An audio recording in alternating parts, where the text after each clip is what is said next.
The church bells toll, but this is no joyful celebration. The bride's veil is torn, the groom's face is pale with terror, and the guests whisper of poison in the wine. This isn't a fairy tale, it's a medieval wedding where "I do" could be a death sentence. Behind the silk and ceremony lay a world of betrayal, where vows were broken before they were even spoken. Imagine a feast where every bite might be your last, or a bridal chamber where love was the least of your worries.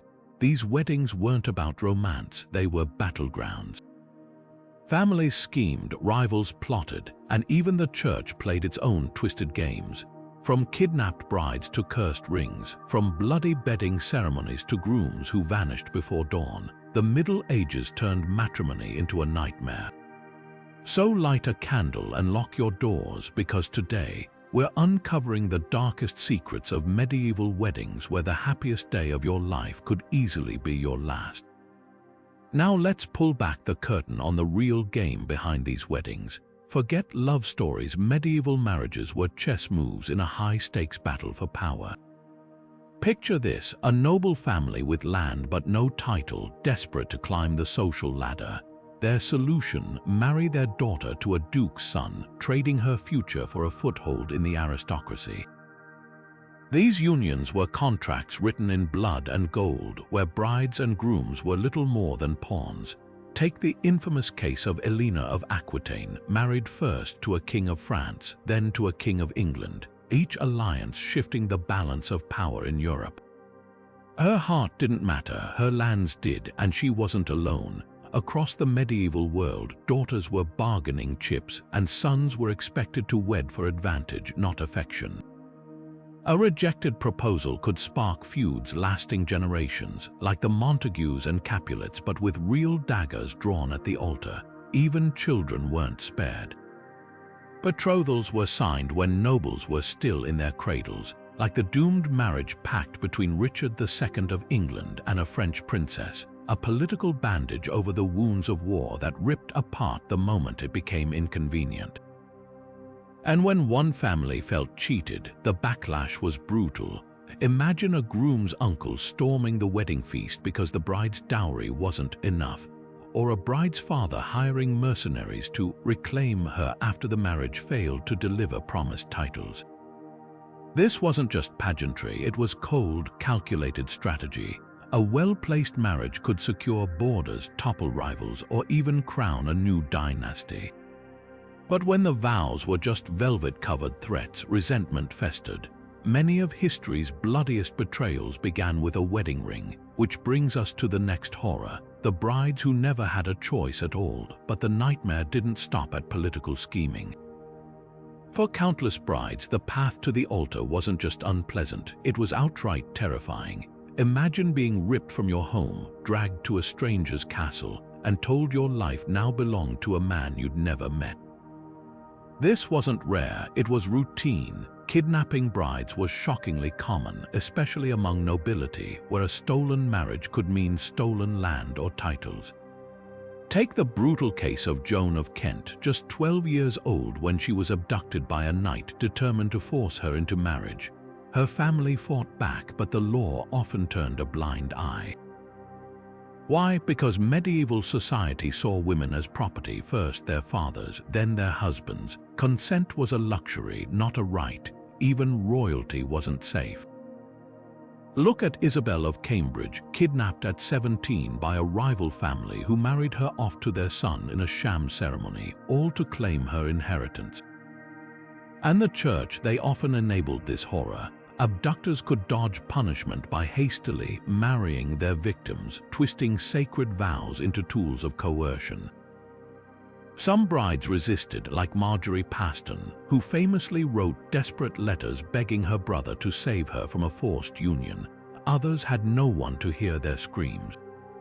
The darkest part: many of these marriages were celebrated as triumphs. A successful abduction proved a man's power, while the bride's terror was erased from the record. Her feelings didn't matter, only the alliance did. But behind closed doors, these unions festered with resentment, laying the groundwork for revenge plots, poisonings, or worse. Which makes you wonder what happened when the groom's own life hung in the balance. But while brides faced abduction and coercion, the grooms weren't exactly celebrating either. Behind the pomp of every medieval wedding lay a dangerous financial game, one where a single misstep could spell ruin or even death: the groom's burden. The dowry. This wasn't just a token gift. It was a massive payment: land, money, even entire estates handed over by the bride's family to secure the match. And if those payments faltered, the consequences were brutal. Take the case of Francesco Dattini, a wealthy merchant whose father-in-law delayed his daughter's dowry. The dispute turned deadly when Dattini's allies ambushed the father, leaving him bleeding in the street. Dowries weren't just about wealth, they were power plays. A lavish dowry could elevate a groom's status overnight, while a meager one might doom the marriage before it began. Some families even took out loans they couldn't repay, plunging themselves into debt just to avoid the shame of a small dowry. And if a bride's family failed to deliver, the groom might abandon her at the altar, or worse, seek vengeance. Consider the infamous feud between the Orsini and Colonna families in Rome. A disputed dowry sparked a bloody conflict that lasted generations, with assassinations, burned estates, and public humiliations. For grooms, the pressure was suffocating. Refuse a dowry and you insulted a powerful family. Accept it and you risked entanglement in their debts or enemies. And here's the cruel twist: even if the dowry arrived on time, it could still be a death sentence. Rival families sometimes poisoned the coins or jewels, ensuring the groom wouldn't live long enough to enjoy them.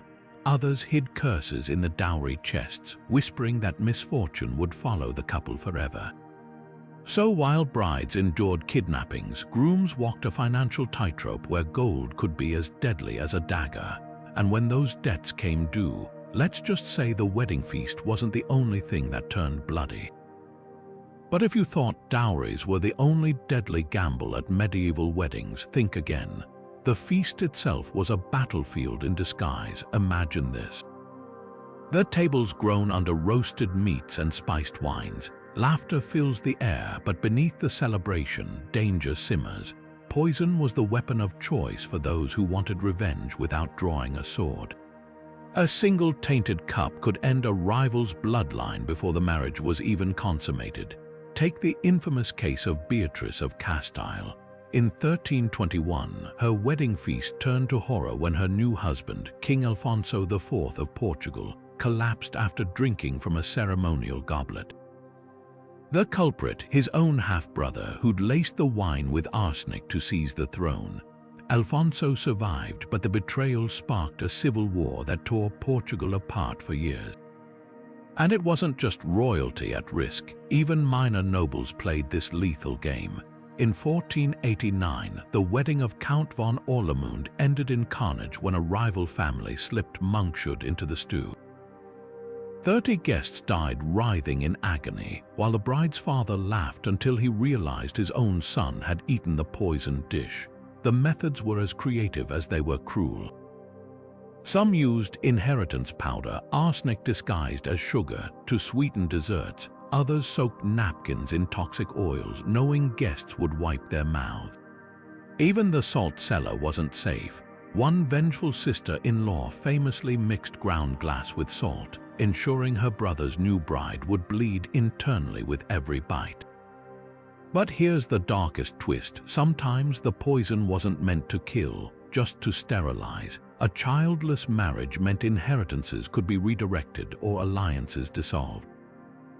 So next time you raise a glass at a wedding, remember, in the Middle Ages that toast could have been your last. And if you think the feast was treacherous, wait until you hear what happened when the guests retired for the night. Now let's step into the shadows where superstition and malice intertwined. If poison wasn't enough to ruin a medieval wedding, there was always the threat of curses. Picture this: a couple stands at the altar, blissfully unaware that someone left off the guest list is whispering dark incantations miles away. Witchcraft wasn't just folklore, it was a genuine fear. People believed scorned lovers or jealous rivals could summon supernatural forces to blight a marriage before it began. Take the chilling case of Marguerite de Brescia in 1427.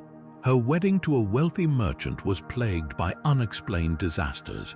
Crops failed, livestock died, and on the wedding night the church bells rang on their own. The culprit, a local herb woman whose son Marguerite had rejected.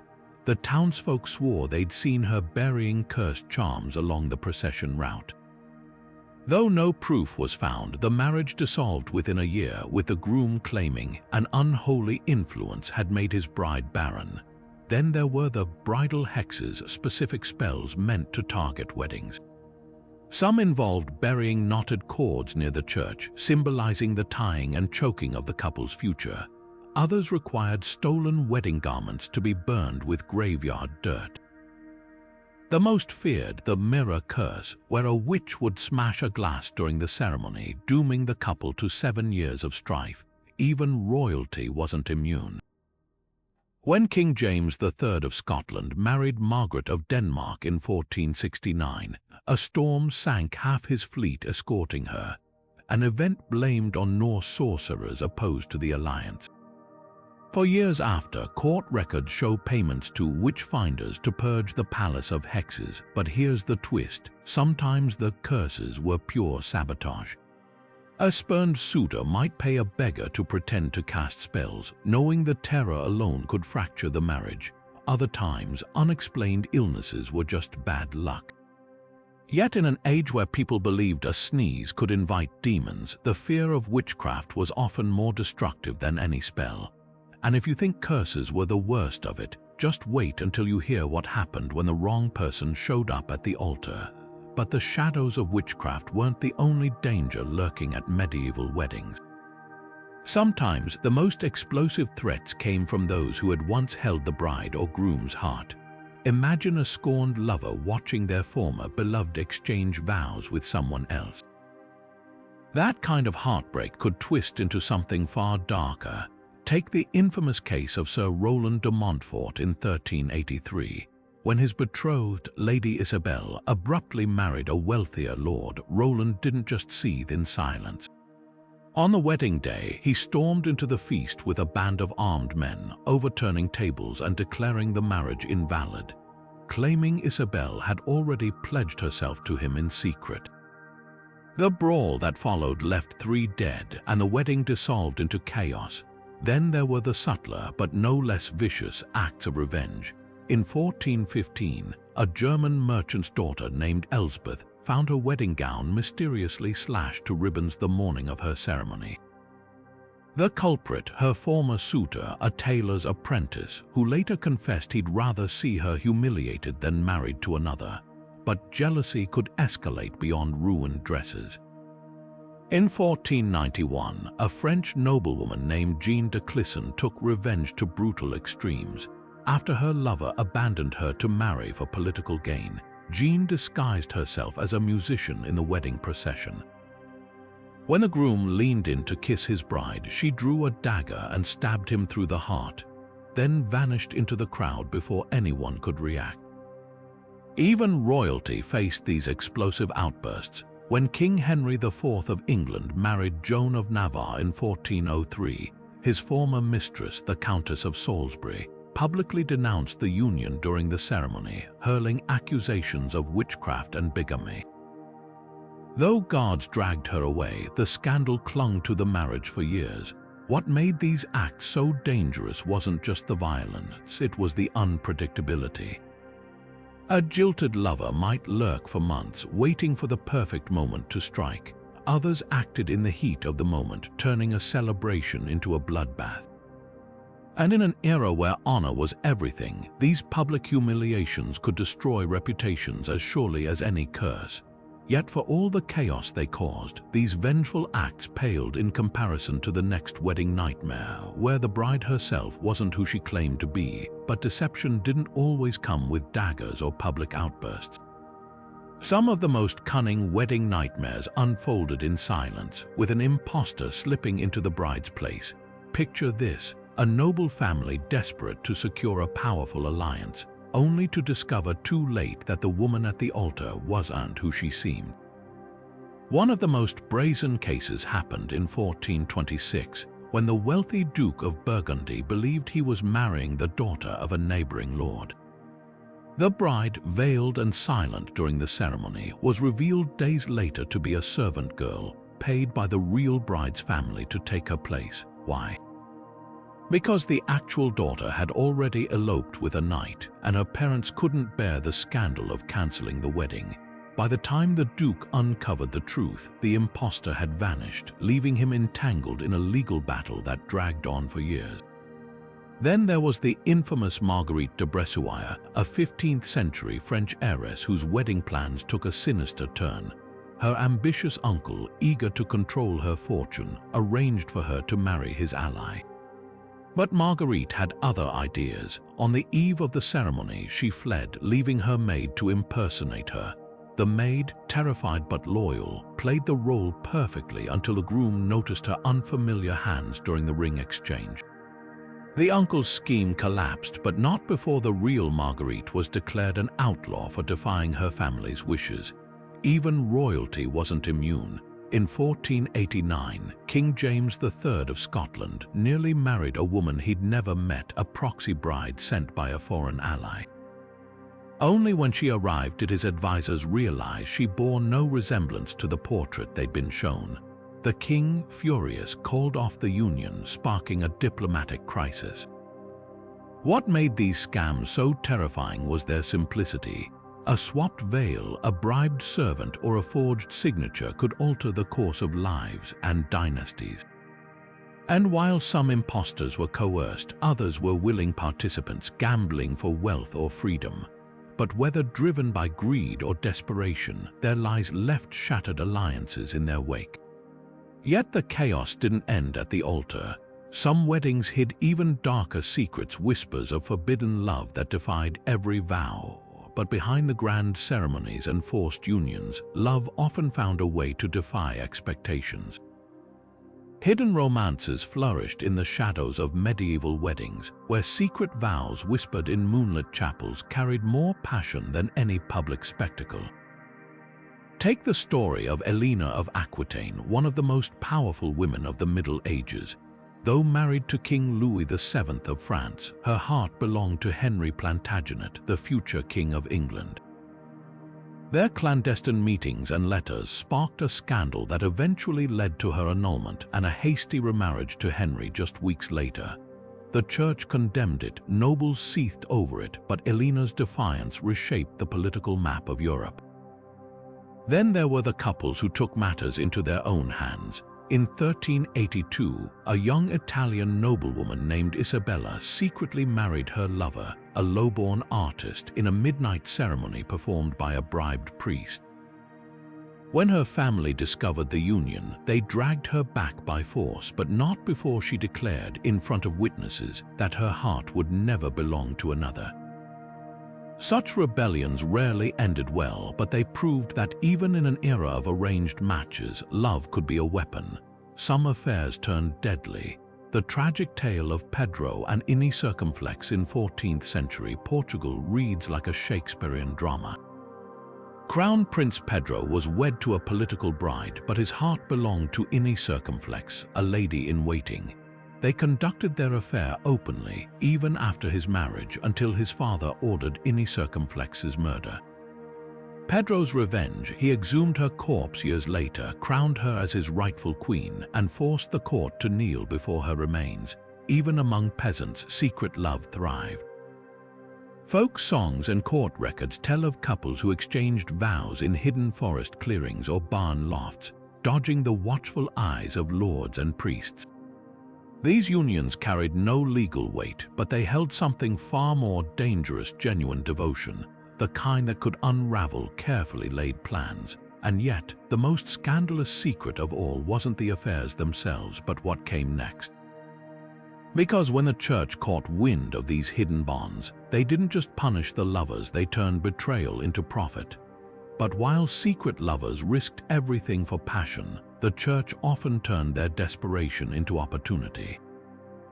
Behind the sacred facade, annulments became a lucrative business where love was less important than gold or influence. Take the case of King Philip I of France, who grew tired of his wife, Bertha, and set his sights on the wealthy Countess Bertrade. The church initially refused to grant an annulment until Philip offered generous donations and political favors. Suddenly, the marriage was declared invalid and Philip walked free into Bertrade's arms. It wasn't piety that moved the clergy, but pragmatism. Then there were the outright scams. In 1520, a German nobleman paid a corrupt bishop to annul his marriage by fabricating evidence of a pre-existing blood relation between him and his wife, a claim so flimsy it collapsed under scrutiny. But by then, the bishop had pocketed the bribe and the nobleman had already remarried. The church's response, a quiet fine and a warning not to get caught next time. Even popes played the game. Alexander VI, infamous for his ruthless ambition, annulled marriages like chess moves to strengthen his family's power. When his daughter Lucrezia's first marriage became politically inconvenient, he had it dissolved overnight, citing her husband's impotence, a claim the humiliated groom loudly denied. But who would challenge the word of the Pope? For peasants, the stakes were even higher. Without wealth to grease the wheels, their pleas for annulments were often ignored, unless a local priest saw profit in selling false witnesses or forged documents.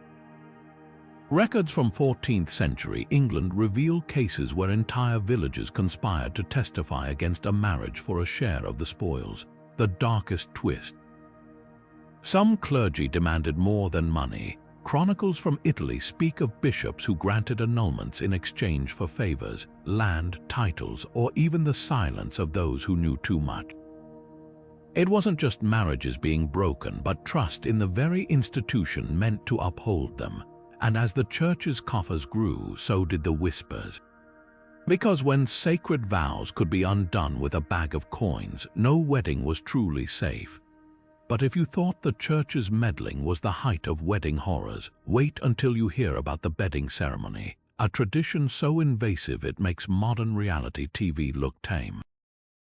Picture this: the wedding feast ends, the guests are drunk, and the newlyweds are escorted to their chamber not for privacy, but for a public spectacle. Lords, ladies, and even servants would crowd around the bed, cheering as the couple was undressed down to their shifts, then tucked in together like children. But this wasn't just awkward, it was a power play. The bedding ceremony was meant to prove the marriage was consummated, sealing political alliances with witnesses. For noble brides, the humiliation was unbearable. Chronicles describe young women sobbing as strangers groped them under the guise of helping with their laces, while grooms endured crude jokes about their performance. In 1582, a French duchess reportedly slapped a count who got too handsy during her bedding, only for her furious husband to be mocked as too weak to control his own wedding. The night ended in a duel and the count didn't survive. Peasants didn't escape the cruelty either. Landlords in medieval Germany sometimes demanded the right to watch peasant weddings, not out of curiosity but to claim the bride's first night if they pleased. Those who resisted found their taxes doubled or their homes burned, and then there were the accidents. In 1491, an English nobleman's bedding ceremony turned deadly when a drunken guest tripped and impaled himself on a bedpost. The groom, accused of poor hospitality, was fined £20 while the widow blamed the bride for distracting her husband. But the darkest twist: some bedding ceremonies weren't just witnessed, they were staged. When a Spanish king's heir failed to consummate his marriage, the court brought in a stand-in groom to ensure the bloodline continued. The queen's screams were dismissed as bridal nerves, and the real groom never spoke of it again. By dawn, the sheets would be inspected for blood, proof of a bride's virtue. No stains, the marriage could be annulled, the bride disgraced. No wonder some women smuggled animal blood into bed, risking execution for fraud. The bedding ceremony wasn't just tradition, it was theater where the audience held all the power and the newlyweds were the punchline. And as we'll see next, even the rings they exchanged could carry curses deadlier than any humiliation. Now let's turn to one of the most heartbreaking weapons in medieval wedding wars: illegitimate children. These so-called bastards were more than just social outcasts. They were political tools wielded by nobles to either strengthen alliances or tear them apart at the altar. Take the case of William the Conqueror, famously nicknamed William the Bastard long before he became king. His father, Duke Robert of Normandy, never married his mother, yet William was still paraded at noble weddings as a living bargaining chip. Rivals would whisper that his presence tainted the ceremony, while his own family used him to threaten reluctant allies. "Marry my daughter, or I'll legitimize my bastard son and make him your heir instead," was a common power move. But the cruelty didn't stop there. Some fathers deliberately brought their illegitimate children to weddings to humiliate their wives. In 1423, a Burgundian duke forced his wife to dance with his 3 bastard sons at their daughter's wedding, a public reminder that her own sons could be replaced. The bride spent the ceremony sobbing while guests placed bets on which child the duke would favor next. Then there were the brides themselves. If a groom suspected his betrothed had borne a child out of wedlock, he could demand her illegitimate baby be brought to the wedding not for a blessing but for a test. Servants would prick the child's finger, claiming the blood would reveal if the bride had ever nursed it. Fail the test and the wedding could be called off, leaving her branded as spoiled goods. Even the church played this twisted game. Bishops often pressured noble families to donate their illegitimate children to monasteries, using them as leverage to secure lavish wedding donations. Refuse, and the bishop might suddenly discover a reason to annul the marriage. But the darkest ploy: some lords would secretly raise their bastards to marry each other, creating shadow alliances outside the law. When the legitimate heirs objected, the answer was simple: accidents happened. A fall down the stairs, a suspicious illness, and suddenly the bastard line inherited everything. These children had no choice in the matter. They were pawns in a game where love meant nothing, and weddings were just another battlefield. And as we'll see next, some brides turned this cruelty into a weapon of their own, becoming black widows who married their way to power, leaving a trail of dead husbands behind them. Now let's uncover the chilling tales of women who turned the tables on medieval marriage, the Black Widow brides. These women didn't just survive the cutthroat world of arranged unions, they mastered it, marrying their way to power and leaving a trail of dead husbands in their wake. Take Elena of Aquitaine, though she's often remembered as a queen, not a killer. But her contemporary, Marguerite de Bourgogne, had no such reputation shield. Married 4 times, each husband conveniently died just as her inheritance grew. The first succumbed to a sudden fever, the second fell during a suspiciously ill-timed hunt, and the third, well, let's just say his wine tasted unusually bitter on their wedding night. By the time her 4th groom hesitated at the altar, whispers of poison had grown so loud the Pope himself intervened. Then there was the infamous Countess Elizabeth Bathory, though her crimes eclipsed mere marital murder. Lesser known but equally ruthless was Isabella de Fortibus, who married 5 wealthy barons in 15 years. Each death left her richer, and curiously, each new husband was younger and more gullible than the last. When her 5th groom demanded she sign a prenuptial agreement, she reportedly laughed, then had him thrown from a tower before the ink dried. But not all black widows relied on violence. Some played the long game, like Joan of Kent, who married 3 powerful men and outlived them through sheer political cunning. When her 2nd husband's family accused her of witchcraft, she calmly produced a letter from the king confirming her innocence, conveniently signed after she'd already secured her 3rd marriage to his cousin. The church turned a blind eye as long as these women donated generously. That is, until one bride got too greedy. In 1489, a widow in Florence married and buried 3 merchants in 2 years, inheriting their silk trade. When the 4th groom, a banker, noticed his predecessor's account books all listed payments to the same apothecary, he hired food tasters, The widow fled, but not before poisoning the taster's lunch. What made these women so feared wasn't just their methods, but their defiance. In a world where brides were supposed to be passive, they seized control through murder, manipulation, or sheer audacity. And as we'll see next, even grooms weren't safe from deception, especially when they accidentally married the wrong woman. Now let's turn to a different kind of wedding horror, one where grooms found themselves bound not to the bride they chose, but to a stranger, an imposter, or even an enemy. Imagine saying your vows only to lift the veil and realize you've been tricked into a nightmare. Take the case of Sir Roland de Montfort, a wealthy knight in 12th century Normandy. Eager to marry the beautiful Lady Isabel, he sent his steward to finalize the arrangements. But the steward, secretly in love with Isabel himself, switched her with her plain-faced cousin at the altar. By the time Roland discovered the deception, the marriage was consummated and legally binding. His revenge was swift. The steward was found hanged, and the cousin vanished into a convent, but Roland's humiliation sparked a feud that lasted generations. Then there was the scandal of the Bride of Dowry in 1532.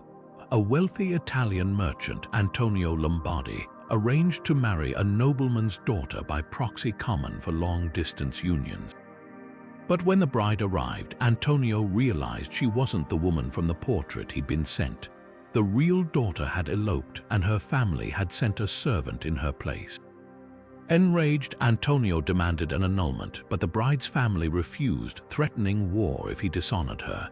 The Pope eventually intervened, but not before a dozen men died in street brawls over the insult. But perhaps the most brutal case came from medieval Scotland, where a clan chief, Duncan MacAllister, was promised the hand of a rival clan's heiress to end a blood feud. At the wedding feast, Duncan drunkenly bragged that he'd married the wrong sister on purpose to humiliate the family. The truth, he'd been duped. His own allies had switched the brides to provoke a war. By dawn, the feast hall was a slaughterhouse with Duncan's severed head displayed on the bridal table. These stories reveal a grim truth. In an era where marriages were contracts first and unions second, mistaking your bride wasn't just embarrassing, it could be a death sentence. And as we'll see next, some wedding nights didn't end with a kiss but with a massacre. But the deception of brides was just the beginning. Some wedding nights didn't end with whispered vows, they ended in bloodshed. Picture this: the feast is over, the guests are drunk, and the newlyweds retreat to their chambers. But instead of love, violence waits in the shadows. Take the infamous massacre of Glencoe in 1692. The MacDonalds hosted the Campbells for a wedding, a gesture meant to end their bitter feud. For days they feasted together, toasting to peace, but the Campbells were biding their time. On the wedding night, as the MacDonalds slept, their guests turned on them. Men were dragged from their beds and slaughtered. Women and children fled into the freezing hills, where many perished. The Campbells had orders from the crown: wipe out the clan. And they used the wedding as the perfect cover for betrayal. Then there was the bloody revenge of the Orsini family in 15th century Italy. When their rival, the Colonna clan, married into a powerful dynasty, the Orsinis saw an opportunity. They disguised themselves as musicians and slipped into the wedding feast. As the celebrations reached their peak, they drew hidden daggers. By midnight, the bride's father and 3 of her brothers lay dead. The message was clear: no alliance would go unchallenged. Even royalty wasn't safe. In 1486, the Duke of Burgundy's wedding turned into a slaughter when his own guards, bribed by a jealous cousin, turned on the guests. The Duke survived, but his bride watched in horror as the floor ran red with the blood of their friends. These weren't just crimes of passion, they were calculated strikes. Weddings, with their crowds and chaos, offered the perfect disguise for murder. And as we'll see next, not all brides made it to the altar at all. Some were left abandoned, their futures ruined before the vows could even begin. Now imagine standing at the altar in your finest gown, surrounded by guests, only to realize the groom will never arrive. For some medieval brides, abandonment wasn't just heartbreak, it was social suicide. Take the tragic case of Marguerite de Bourgogne in the early 14th century. Her marriage to the future King Louis X of France was meant to unite two powerful families. The contracts were signed, the dowry paid, and the date set. But on the wedding day, Louis simply never showed up. No explanation, no warning, just silence. The humiliation was so severe that Marguerite's family withdrew her from public life entirely. She spent the rest of her days in a convent, her political value erased overnight. Then there was the scandal of Beatrice d'Este, a wealthy Italian heiress. Her groom, the Duke of Milan, sent a messenger halfway through the ceremony to call it off. Why? Because a more lucrative alliance had suddenly appeared. Beatrice, dressed in her wedding finery, was left sobbing in front of hundreds of guests. The insult sparked a feud between their families that lasted decades. But abandonment wasn't always about politics. Sometimes love, or the lack of it, played a role. In England, young Elena Cobham was left waiting at the church when her groom, a minor nobleman, fled with another woman. The scandal followed her for years, making it nearly impossible to secure another match. In a world where a woman's worth hinged on marriage, being jilted could mean a lifetime of isolation. The consequences were brutal. Abandoned brides faced not just personal shame but financial ruin. Dowries were rarely returned, leaving families poorer and daughters branded as damaged goods. Some women were forced into convents, while others became burdens to their relatives, stripped of any future prospects. And yet, even these forgotten brides had their revenge in the shadows. As we'll soon see, some turned to darker means to reclaim their power methods that would make even the most treacherous groom think twice. But the dangers of medieval weddings didn't end at the altar. Some brides and grooms carried their doom right on their fingers. Take the infamous tale of the Borgia family's cursed ring. When Lucrezia Borgia married her third husband, the Duke of Ferrara, she gifted him a stunning emerald ring secretly laced with poison. The Duke, unaware, wore it proudly until he began suffering mysterious ailments. By the time he realized the truth, it was too late. His slow, agonizing death became a warning to anyone who crossed the Borgias. Then there was the tragic case of Lady Elena Talbot. Her betrothed gave her a beautiful gold ring, supposedly blessed by a priest. But shortly after the wedding, Elena fell violently ill. The ring, it turned out, had been dipped in arsenic by a rival family determined to sabotage the union. She died within weeks, and her husband was left with nothing but guilt and a blood feud. Even the church couldn't always protect against these cursed tokens. In one chilling account, a French nobleman's ring was said to carry the curse of a jilted lover. Every wife who wore it met an untimely end. One drowned, another fell from a tower, and a third simply vanished. The nobleman finally had the ring melted down, but rumors claimed the curse lingered in the molten gold. Superstitions ran deep. Some believed rings made from coffin nails brought death, while others whispered that rubies darkened with the wearer's impending doom. Brides would inspect their rings for scratches or odd discolorations, terrified of hidden curses. And sometimes the rings weren't cursed, just clever traps. Poisoned prongs, hollow bands filled with toxins, even tiny needles coated in venom. In a world where marriage was war, the ring could be the deadliest weapon of all.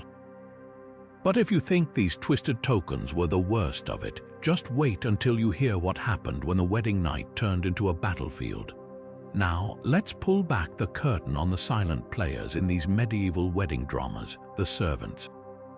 These were the unseen eyes and ears who knew every whispered secret, every hidden affair, and every deadly plot. And that knowledge made them both invaluable and vulnerable. Take the case of a French noble wedding where a maid overheard the bride confessing her love to another man. The maid, loyal to the groom's family, reported the affair. But instead of gratitude, she was found dead in the stables the next morning. The bride's family couldn't risk her spreading the scandal further. Servants weren't just bystanders, they were often forced into complicity. A kitchen boy in England once discovered poison being slipped into the wedding feast. When he tried to warn the groom, he was accused of lying and thrown into the dungeon. The feast went ahead and the groom died in agony, the boy never seen again. Some servants turned their knowledge into power. A clever chambermaid in Italy blackmailed her mistress over an illicit pregnancy, demanding money to keep quiet. But when the mistress's husband found out, the maid vanished, her body washed up weeks later, her tongue cut out as a warning to others. Even royal weddings weren't safe from servant gossip. A scribe working for King Henry VIII recorded secret meetings between Anne Boleyn and another nobleman before her marriage.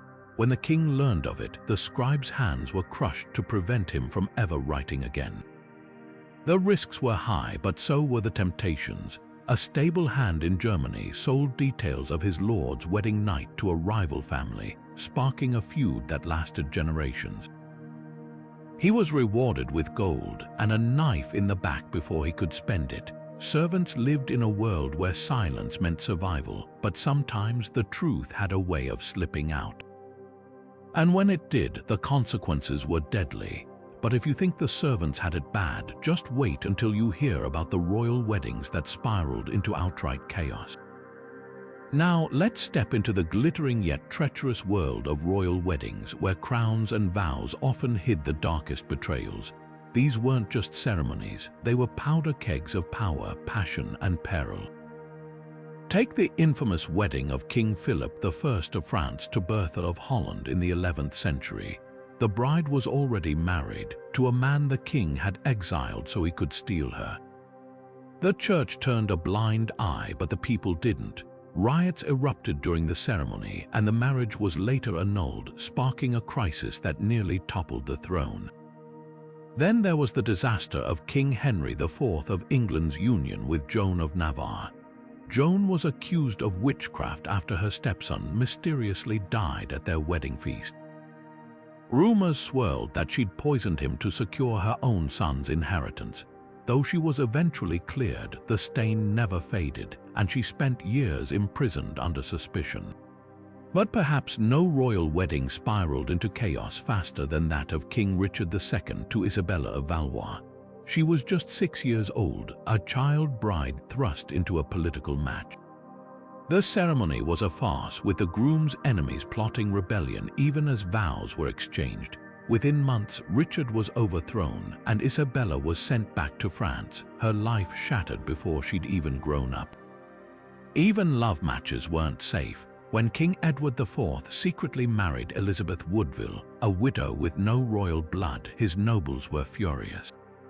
The wedding triggered a civil war, with one earl storming into the chapel mid-ceremony, sword drawn, shouting treason. The marriage survived, but the kingdom paid for it in blood. And let's not forget the wedding of Mary, Queen of Scots, to Lord Darnley, a union so volatile it ended in murder. Darnley's jealousy led him to slaughter Mary's secretary in front of her, then blow up his own house in a botched assassination plot. The marriage collapsed into vengeance, with Darnley himself mysteriously strangled months later. Royal weddings were supposed to unite kingdoms, but too often they tore them apart. Behind the gold and the gowns lay a world where love was a liability, and the altar was just the first battlefield. And if you thought royalty had it bad, wait until you hear the horrors faced by peasants trying to marry under the shadow of their lords. But while kings and queens schemed in their palaces, the common folk faced their own wedding horrors under the crushing weight of feudal rule. Imagine pledging your love only to have a lord snatch your bride away as his right. This was the grim reality of the droit du seigneur, the so-called lord's right, where nobles could demand the first night with any peasant bride in their domain. Though historians debate how often it was truly enforced, the terror was real. Brides hid, grooms bribed, and some villages even staged fake weddings to trick their lords. One chronicle tells of a butcher who married his love in secret at midnight, only for the local baron to drag her away at dawn. She returned 3 days later, broken and silent. The marriage crumbled within weeks, and if the lord didn't take the bride, he'd take her dowry. peasants faced brutal marriage taxes, paying their masters for the privilege of wedding. In some regions, couples had to gift their best livestock or a year's harvest just to say their vows. One starving family in 12th century France sold their daughter to a passing merchant because they couldn't afford the lord's fee. Her groom hanged himself from the church rafters in protest. Even the wedding feast wasn't safe. Lords could demand a share of the food and drink, leaving guests hungry. A Saxon poem describes a groom who served rotten meat to his lord's steward as revenge, only to have his house burned down in retaliation. Others faced forced labor instead of a honeymoon, with lords conscripting newlyweds to work their lands immediately after the ceremony. The cruelest twist, some lords banned marriages outright unless they approved the match. In medieval England, serfs needed permission to wed outside their manor, with fines or floggings for defiance. A heartbreaking record from Norfolk tells of two lovers who fled to a neighboring village to marry. They were dragged back, whipped, and separated. The man sent to work the lord's mines, the woman forced to marry his rival. For peasants, weddings weren't just about love, they were acts of defiance. Every stolen kiss, every whispered vow was a gamble against a system designed to crush their happiness. And yet, they still dared to hope. Speaking of daring, wait until you hear about the shadowy figures hired to sabotage weddings, outright professional ruiners who turned vows into vengeance. But even the most oppressive lords weren't the only threat to a medieval wedding. There were those who made sabotage their profession, shadowy figures paid to turn joyous occasions into chaos. These weren't just jealous lovers or petty rivals. These were hired disruptors, masters of mayhem who turned vows into vengeance for the right price. Take the case of a wealthy merchant's daughter in 14th century Florence. Her father arranged a marriage to secure a trade alliance, but a rival family had other plans. They paid a man known only as the Breaker to infiltrate the wedding. Disguised as a musician, he slipped a potent laxative into the feast's wine. By the time the vows were exchanged, half the guests were fleeing to the courtyard in disgrace. The humiliation was so severe, the groom's family called off the union, and the merchant's trade deal collapsed with it. Then there were the bride stealers, mercenaries who specialized in kidnapping brides mid-ceremony. In one notorious incident from Germany, a scorned suitor hired a gang to storm a church during the nuptials. They overpowered the groom's guards, bundled the bride into a waiting cart, and vanished into the woods. By the time she was recovered, weeks later, her reputation was ruined and the wedding annulled. The saboteurs never caught their employer. He married her himself a year later once the scandal had faded. But perhaps the most chilling were the whisperers, experts in psychological warfare. For a fee, they'd spread vicious rumors about the couple's infidelity, impotence, even witchcraft before the wedding day. In one English case, a whisperer convinced an entire village that the bride had cursed her previous husband to death.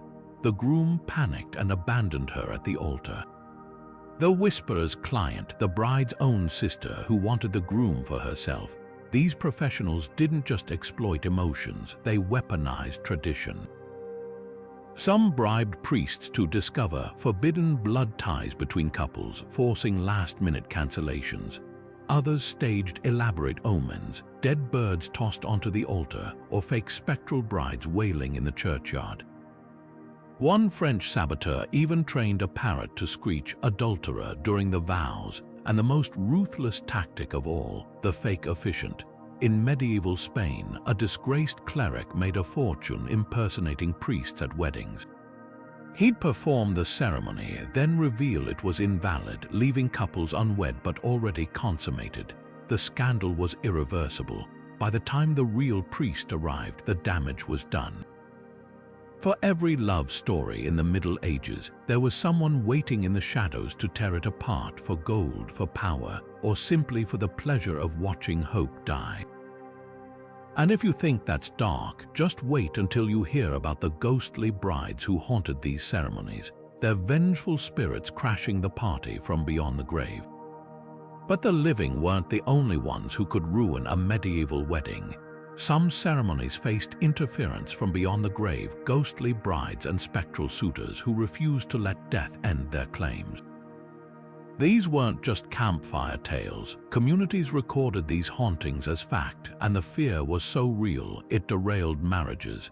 Take the infamous case of a Breton noblewoman in the 15th century. On her wedding day, as she walked toward the altar, guests gasped. A translucent figure in a tattered bridal gown trailed behind her. It was the ghost of her first husband, a knight who died in battle. The apparition pointed at the groom and whispered, "Mine." The ceremony collapsed into chaos. The priest declared it an ill omen, and the wedding was postponed indefinitely. The noblewoman spent the rest of her days in a convent, haunted by whispers that she'd poisoned her first husband to remarry. Then there were the drowned brides, spirits of women who died before their weddings, often by suicide after being jilted. In Scotland, a loch was said to be cursed by one such bride. Any couple who married near its shores would hear wailing underwater during their vows. Locals claimed at least 3 weddings were abandoned when the water turned blood red mid-ceremony. But perhaps the most chilling were the revenant grooms, men who returned from the grave to claim brides promised to them in life. A German chronicle tells of a wealthy widow who remarried against her late husband's dying wish. On her wedding night, the corpse of her first husband clawed his way out of the crypt and burst into the bedchamber. The new groom fled, and the widow was found dead by dawn, her throat marked by a skeletal handprint. The church ruled it divine judgment and burned her will as heresy. Even royalty wasn't immune. When King James IV of Scotland married Margaret Tudor, witnesses swore they saw the ghost of his former lover, a woman he'd sworn to marry before politics intervened. She appeared at the feast, dripping wet from the river where she'd drowned herself.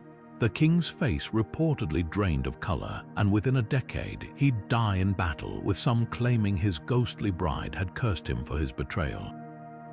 These stories weren't just folklore. Many were documented by priests and chroniclers as warnings. Some historians believe they were cover-ups for murders or scandals. Others think mass hysteria or hallucinogenic banquet spices played a role. But for medieval couples, the terror was real. And if you think fleeing a ghost was the worst that could happen, just wait until you hear how some lovers tried to escape their nightmares altogether by running for their lives.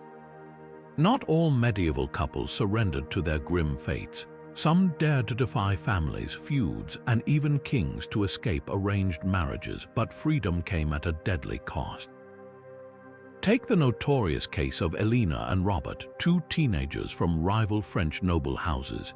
Their families had been at war for decades, but when they met by chance at a tournament, they fell desperately in love.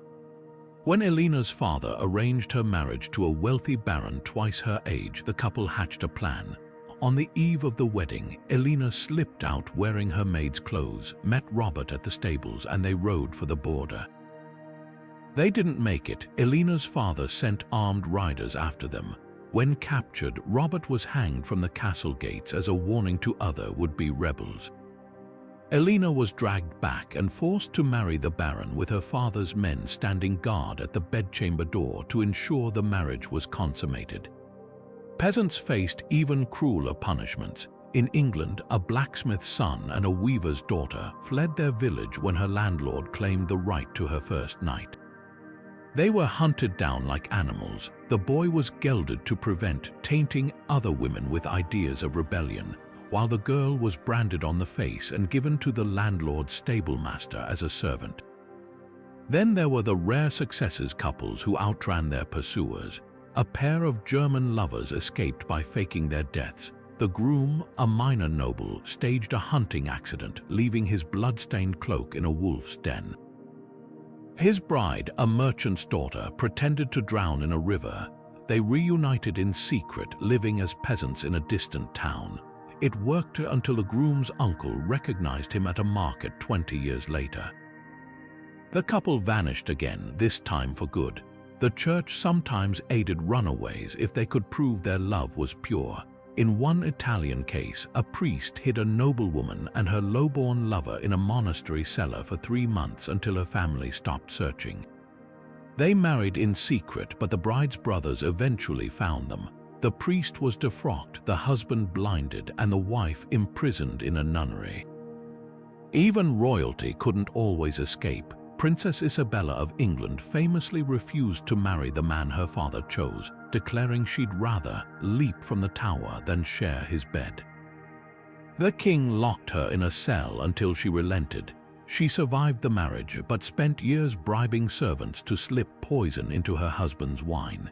These desperate acts reveal a startling truth. For all the scandals and sabotage, the greatest threat to a medieval wedding was often the couple themselves. And when alliances collapsed this way, the fallout could last generations, as we'll see next, when vows broken at the altar ignited blood feuds that reshaped kingdoms. But when love defied duty, the consequences rippled far beyond the wedding night. These broken alliances didn't just ruin reputations, they ignited feuds that burned for decades, reshaping the political landscape of medieval Europe. Take the infamous case of the Montagues and Capulets. While Shakespeare's version ended with 2 dead teenagers, the real families waged a bloody war over a botched wedding. In 1382, a Capulet bride fled her Montague groom at the altar, sparking a 30-year conflict that left Verona in ruins. Entire villages were razed, merchants went bankrupt, and by the time the Pope intervened, both families had lost their fortunes and half their male heirs. Then there was the scandal that toppled a kingdom. When Princess Berengaria of Navarre refused to marry the French prince her father had chosen, the insult launched a war that cost her family their throne. The French king invaded, citing the broken betrothal as justification, and within 5 years Navarre was absorbed into France. Berengaria spent the rest of her life in exile, while her father died chained in a dungeon. Even successful weddings could backfire spectacularly. The union of Duke Heinrich of Bavaria and Countess Matilda was meant to unite 2 powerful German houses until Heinrich's mistress showed up at the feast and publicly cursed the marriage. What followed was a spiral of vengeance. Matilda's brothers ambushed Heinrich's hunting party. Heinrich burned Matilda's family estates, and by the time the Holy Roman Emperor stepped in, the region's economy had collapsed from constant raids. For peasants, the stakes were just as high. In 1426, a jilted miller's son in Flanders sparked a revolt by exposing how his former lover had been forced to marry the local Lord Steward. The rebellion spread to 6 counties before mercenaries crushed it, but the steward's family was wiped out down to the last cousin by vengeful villagers. Perhaps the most chilling aftermaths were the silent ones. When noblewoman Aliena de Poitiers was caught trying to poison her unwanted husband, her family quietly had her walled up in a convent. No trial, no scandal, just a living death that preserved the alliance. Her husband remarried within months, and the treaty between their houses stood for another century. These weren't just personal tragedies. Every failed wedding weakened the fragile web of alliances holding medieval society together. Lands changed hands, armies marched, and generations paid the price for vows made or broken in haste. Which makes you wonder, in a world where "I do" could mean war, how many couples truly had a choice? So where does this leave us? After peeling back the layers of silk and gold, we find medieval weddings were less about love and more about survival. They were battlegrounds where fortunes were won or lost, where a single vow could spark a war or doom a dynasty. From poisoned chalices to cursed rings, from kidnapped brides to vengeful lovers, every ceremony was a high-stakes gamble with life itself on the line. The truth is, behind every grand feast and lavish gown lurked shadows, political schemes, personal vendettas, and the ever-present threat of violence.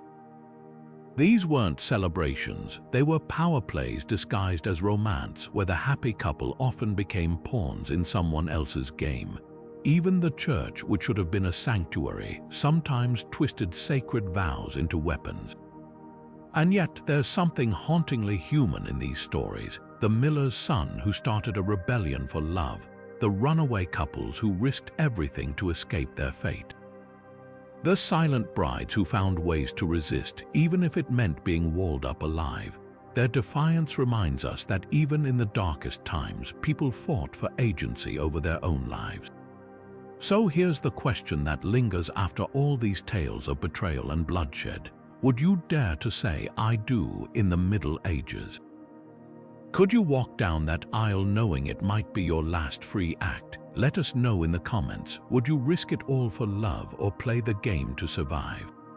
If this journey through history's most dangerous weddings gripped you, don't forget to like, subscribe, and hit that notification bell. Because trust us, you won't want to miss what nightmares we uncover next. Until then, remember, the past isn't just stories, it's warnings, and sometimes the most terrifying vows are the ones you don't get to choose.